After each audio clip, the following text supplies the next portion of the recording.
Hi, Facebook world. We are just testing the audio. 1, 2, 3, 4, 5.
Good afternoon, everyone. My name is Piotrowski. I'm the Chief Meteorologist here at ABC 15. Time for a winter weather update. Of course, we're talking about winter weather coming into our area late tomorrow afternoon, certainly tomorrow night, and then wrapping up before daybreak on Wednesday. Ending from Texas along the Gulf Coast and into the Carolinas. Just moments ago, a winter storm.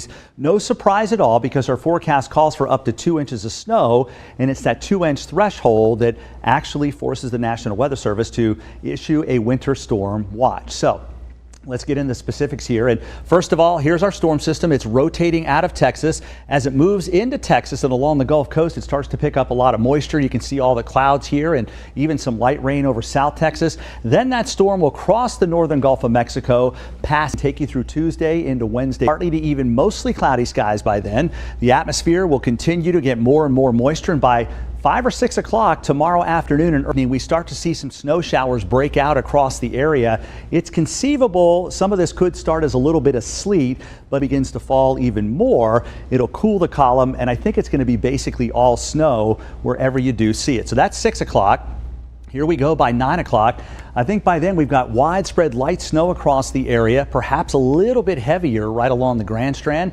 As we head toward midnight, this is a pretty fast moving system. So by midnight, for those of you along and west of Interstate 95, it may be that the most widespread snow has ended and is east of you.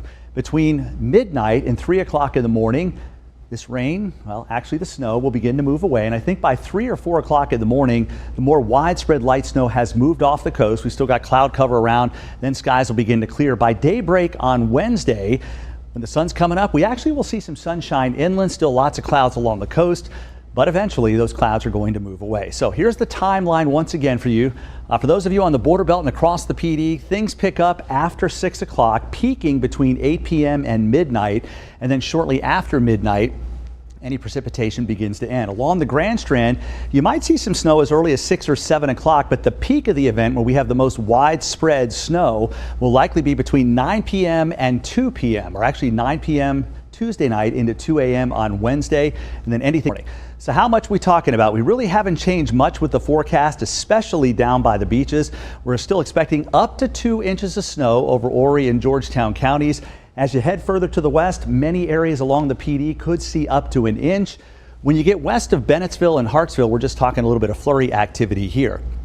Even if we only got a dusting in many areas, That's important because the air is going to be so cold that anything that does fall will stick, and that means even a dusting is capable of causing treacherous driving conditions tomorrow night into very early on Wednesday morning. So do keep that in mind. And just another reminder for you, we could have a little bit of sleet down by the coast. That could cut down on the snow totals just a bit, but overall a dusting to 2 inches should cover what we're 1 inch of snow. And by the way, this is a blend of 61 different computer models. A lot of times the average is better than an individual forecast. Bottom or some of the newest data came in, and for that reason I think the chances are actually a little bit higher than that. You get up to 2 inches and you can see we're at 20 to 30% chance of that as well, roughly. And then by the time you get to 4 inches, it's looks like we are not going to see 4 inches anywhere, just the chance for up to 2 inches, mainly over Horry and Georgetown counties. All right, so here's the bottom line once again. The timing starts Tuesday evening after 6 o'clock, ramping up and peaking between 8 and midnight inland, as late as 2 or 3 o'clock in the morning. For those of you along the Grand Strand, everything is out of here though by daybreak. Precipitation types, mostly light snow, sleet less likely, but possible along the Grand Strand. Overall, from nothing west of Bennettsville to as much as 2 inches along the Grand Strand. And keep in mind, even light accumulations lead to hazardous driving conditions and other disruptions as well. And the other big story outside of the snow is the prolonged cold. The Arctic air mass has been moving in today. We're going to get in the teens and low 20s tonight, and not out of the 30s for the next 2 days. So let's talk about that bitter cold, that frigid air coming out of Canada. The eastern 2/3 of the nation in the deep freeze, with the exception of South Florida, of course. So here's a look at the temperatures. We're in the low 40s this afternoon for the beaches as we head through the week. 30s Tuesday, Wednesday, and Thursday, with overnight lows into low 20s. We start to warm up just a bit as we head through Friday. Then, of course, when you look across the PD and on the border belt, near 40 today, only the low to mid 30s Tuesday and Wednesday, some teens and low 20s on Tuesday, Wednesday, and Thursday. And the wind will be up as well, and that's going to drive the wind begins to blow just a bit thanks to the area of low pressure, a weak one at that, beginning to move through the area. So plenty of cold here right on through the rest of the week. I think everybody is possible, of course, again, as we head through tomorrow, because this entire is ticking up or snow totals actually ticking down just a bit. Bottom line, I think we're all going to see some snow. You don't need to rush out and get bread and milk. You don't have to worry about anything like that. And another thing I'll tell you, I don't know if they're going to close schools. I know at WPD.com, they'll have a list of everything that's going to be closed, so you'll want to check that out. Same when it goes to your when it comes to your flights. Just check in with the airlines. I have no direct contact with them when it comes to canceling flights. You probably already knew that, but just in case you don't.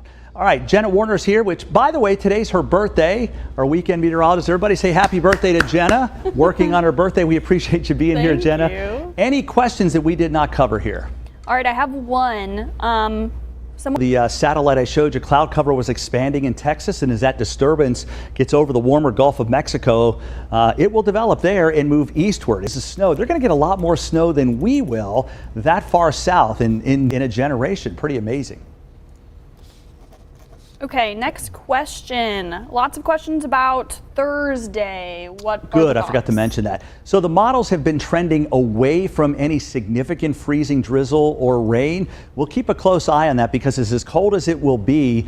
Even drizzle, if it freezes, can cause travel issues. It just doesn't look as likely as it did yesterday. So we'll continue to watch those trends as well as we head through the rest of this week. All right, next question. When will the snow and anything that we receive thaw? So it's going to be a while. When the sun comes out, even when the temperature is below freezing, that snow absorbs the solar energy and it melts. If it doesn't evaporate, any water that's left evaporates. There's going to be issues with black ice through Wednesday and possibly into Thursday as well. That will really depend on how much snow we do get. Obviously, if we get more, it takes a lot more solar energy for us to melt all that snow and more time. And bottom line, if we don't have enough time to melt all the snow, it'll just refreeze if it doesn't evaporate. So at least Wednesday, I'd be real careful if you have to travel, assuming we get a decent amount of snow. Thursday is going to be a wait and see kind of a thing. So we could see more freezing rain or sleet instead of snow. Right now, we don't fear the cold air is thick enough to support mainly snow. If we do get up in the mid to upper 30s tomorrow afternoon, it's possible we could start with a few raindrops, then some sleet, and then it changes over to snow. And of course, we always will watch to see if there's any warm air coming in above us. That, of course, would change things to sleet or even freezing rain. Right now, that looks like an evolving as time goes along. All right, last question. What would need to occur meteorologically to receive more snow inland? So at this point in time, the one way you would receive more snow is if the track was a little bit closer to the coast. And that's not completely off the table. I still think all of you inland are going to see some snow. Your window, though, is likely a little bit shorter than what the window will be down by the beaches. And that's why there's a better chance of seeing accumulating snow along the immediate coast. And as I mentioned, new forecast models, the 18Z runs, which is 1 o'clock in the afternoon, they'll be available to us by 3 or 4 o'clock. And then we have the nighttime runs that begin at 7. We usually get them, between 9 and 10 o'clock and as late as 11 o'clock and midnight. So we're constantly getting new data. But the closer and closer we get to the event actually happening, the less wiggle room there is, only this much. So I don't expect a huge jump either way. At this point in time, worst case scenario, if you want snow, is that we get nothing. There's only a 10% chance of that happening. And there's only a 10% chance of us getting over 5 inches of snow. So most likely that medium of about 2 inches or so is what we're looking at, mainly near the beaches and lesser amounts inland. But even inland, you might pick up an inch of snow. We'll see how things go as we head through tomorrow night. All right, I think that wraps up our Q&A. All right, folks, hope you have a great afternoon. Don't forget to tune in to WPDE tonight at 5, 6, and 7 and 11. We'll have fresh data. We'll share that with you. And of course, you can always find all sorts of great information at WPDE.com, including our app is so much better than most of the apps that are out there that are automated because we actually input that forecast. So if you go to your app store and just search WPDEWX, our station call letters WPDE, and short for weather, WX, WPDEWX. Download it, and you'll get our forecast right to your phone. All right, folks, we will see you at 5 o'clock. Have a great afternoon.